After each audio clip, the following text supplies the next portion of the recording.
Kursus Programming Fundamental merupakan kursus yang melibatkan bahasa pengaturcaraan bagi menghasilkan sesebuah program. Pelajar yang mengambil kursus ini haruslah memahami konsep pengaturcaraan dengan betul kerana setiap kerja pengaturcaraan menggunakan bahasa komputer yang mana tidak mungkin akan difahami oleh pelajar yang tidak mempelajari pengaturcaraan. Namun, konsep pengaturcaraan ini dilihat agak sukar untuk difahami oleh pelajar kerana pelajar mempunyai kelemahan dalam menyelesaikan masalah dan sudah terbiasa dengan budaya spoon feeding. Selain itu, tahap pencapaian pelajar juga dalam kursus ini masih di tahap rendah dan tidak memberangsangkan. Oleh itu, bagi menyelesaikan masalah ini, saya telah membangunkan satu laman web pembelajaran yang menggunakan pendekatan PBM yang diberi nama SoftMe. Objektif kajian yang terlibat dalam kajian ini adalah yang pertama, mereka bentuk dan membangunkan laman web SoftMe. Yang kedua, menilai kebolehfungsian laman web SoftMe. Dan akhir sekali yang ketiga, mengenal pasti kebolehgunaan laman web SoftMe terhadap KPTK dan pencapaian pelajar. Bagi menilai kebolehfungsian laman web SoftMe, sampel dan populasi yang terlibat dalam kajian ini adalah melibatkan pelajar Politeknik Mersing Johor, iaitu pelajar semester 2 yang mengambil kursus Programming Fundamental. Bagi pembangunan laman web SoftMe pula, model ADDIE digunakan sebagai panduan dalam pembangunan laman web. Di dalam model ADDIE ini, terdapat 5 fasa yang perlu diikuti. Fasa yang pertama adalah fasa analisis, fasa yang kedua adalah reka bentuk, fasa yang ketiga adalah pembangunan, fasa yang keempat adalah pelaksanaan dan seterusnya adalah penilaian. Seterusnya saya akan tunjuk flow ataupun laman web SoftMe. Sudah dalam web SoftMe ini terdapat 2 pengguna, iaitu pensyarah dan juga pelajar. Yang pertama, saya akan login sebagai pelajar. Okey, selepas login akan keluar paparan you are successful login as student. Okey, ini adalah laman utama pelajar. Dekat bahagian kandungan ini terdapat menu activity progress, mark dan instructor. So dekat activity progress ini akan disenaraikan aktiviti-aktiviti yang dimasukkan oleh pensyarah dan juga langkah-langkah yang terdapat dalam PBM, iaitu fasa 1, fasa 2, fasa 3, 4, 5 dan 6. So dekat sini juga terdapat penggunaan ikon iaitu tanda tik dan juga pangkah. So kalau pelajar tersebut telah selesai menjawab, so tanda tik akan dipaparkan. So kalau belum selesai, tanda pangkah akan dipaparkan. Okey, seterusnya kita ada report progress quiz. So dekat sini status ada tanda tik, bermakna pelajar tersebut telah selesai menjawab kuis. So seterusnya kita pergi pada bahagian markah. So pelajar tersebut juga boleh melihat markah yang diperolehi berdasarkan kerja yang telah dimuat naik. Okey, markah yang markah juga dipaparkan dalam bentuk carta. So dibahagikan kepada 3 kategori: pembentangan, komitmen dan juga laporan.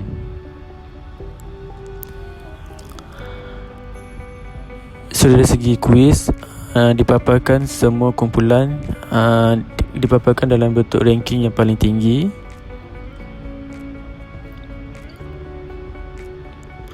Okay, so seterusnya pada menu PBL activity terdapat 2 aktiviti. So kita pergi pada aktiviti 1.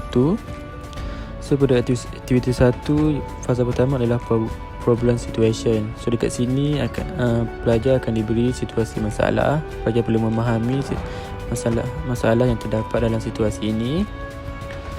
So sebenarnya pelajar perlu pergi kepada fasa-fasa yang disediakan mengikut langkah step by step. Okey, pada fasa 2, pelajar perlu membuat peta minda. Okey. Dan seterusnya pada fasa 3, pelajar perlu membuat jadual fila. Jadual fila ni memang digunakan dalam penyelesaian PBM.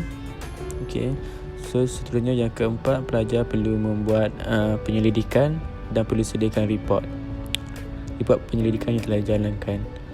Okey, seterusnya fasa kelima adalah production, di mana pelajar perlu memuat naik kerja-kerja yang dijalankan seperti studio code, flowchart dan screen record output yang dikeluarkan daripada coding yang dihasilkan. Okey. So seterusnya fasa yang terakhir adalah pembentangan. Pelajar perlu merekod video pembentangan dan upload ke dalam laman web. So seterusnya kita pergi kepada forum. Dekat bahagian forum ni pelajar boleh melibatkan diri dalam banyak topik. So ini adalah senarai-senarai topik yang terdapat dalam forum. Sebagai contoh, topik situasi. So dekat situ pelajar boleh join forum dengan type pendapat, lepas tu send, successful. So forum tersebut akan keluarlah dekat bahagian situ. Okay. So sebenarnya dekat bahagian quiz, sorry you group already answer, ini bermaksud kumpulan ini telah menjawab kuis satu yang diberikan oleh pensyarah. So sebenarnya untuk group member, ini adalah senarai member bagi kumpulan StarNet. So boleh delete. So untuk tambah member boleh tekan add member. So dah settle untuk bahagian pensyarah. Seterusnya saya login sebagai pensyarah. So ini adalah halaman utama pensyarah. Dekat halaman utama ini, pensyarah disediakan dengan bacak berkenaan dengan bilangan kumpulan yang respon dekat bahagian forum. So sebagai contoh, kita boleh tengok, sebagai contoh kumpulan Sparkly, bilangan dia adalah 6. So bermaksud kumpulan tersebut respon dekat forum sebanyak 6 kali. PBL activity, pensyarah boleh tambah aktiviti. So boleh masukkan title, aktiviti dan situasi masalah. Okey, pensyarah juga boleh tengok senarai-senarai aktiviti yang telah dimasukkan. Okey, seterusnya pelajar juga boleh menyemak hasil kerja yang telah dimuat naik oleh pelajar. So hasil yang dimuat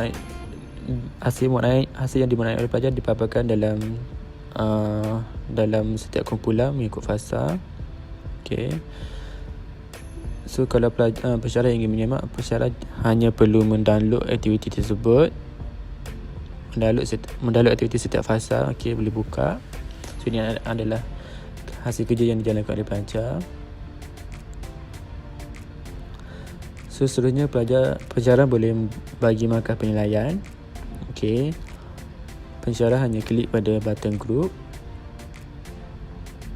Okey, dekat bahagian sini yang dah ada markah tu maksudnya pensyarah telah membuat penilaian. So yang mark dengan status review maksudnya pelajar belum membuat penilaian. Okey, tekan button mark. So pensyarah just masukkan markah yang diberikan. So pada jumlah 5% tu dia secara automatik akan dikira daripada 5% lah.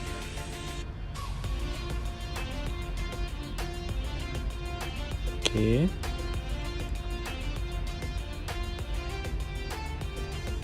So tekan submit, successful, and then markah akan dipaparkan, iaitu 25 markah. So markah ini akan dapat dilihat oleh pelajar pada bahagian pelajar lah. Okay, seterusnya forum sama juga seperti bahagian pelajar, cuma pada bahagian pensyarah ni pensyarah boleh delete topik yang dikendaki. Okay. So untuk kuis, pensyarah boleh tambah kuis dan boleh lihat senarai kuis yang ada. Okey. So pensyarah boleh tengok kumpulan-kumpulan yang telah menjawab kuis dengan markah. So paparan ini dipaparkan mengikut ranking yang paling tinggi. Okey. So ini adalah detail soalan kuis yang telah dimasukkan oleh pensyarah. So kalau pensyarah nak delete pun boleh juga. Okey. So ini adalah untuk tambah kuis, boleh pilih berapa soalan dan submit. Lepas tu akan keluar satu form. Pensyarah hanya masukkan soalan dan pilihan jawapan serta jawapan yang betul. So seterusnya untuk kelas ada 2 menu, register student ID dengan senarai student. So pensyarah perlu daftar dahulu nombor matrik pelajar. Kalau pensyarah belum daftar, pelajar tersebut tidak akan dapat mendaftar dalam laman WebSoftMe. Okey. So ini adalah paparan nombor matrik pelajar yang telah didaftar oleh pensyarah. So ini adalah list of student yang ini adalah senarai pelajar yang telah berjaya daftar dalam laman WebSoftMe. Okey. So seterusnya kita juga ada menu reminder. Pensyarah boleh tambah reminder lah dan akan dikeluarkan pada paparan dalam kotak news. So So ini adalah senarai reminder. Pesara juga boleh delete dan seterusnya log out. So jadi itulah fungsi yang terdapat dalam laman web Softme. Sekian, terima kasih.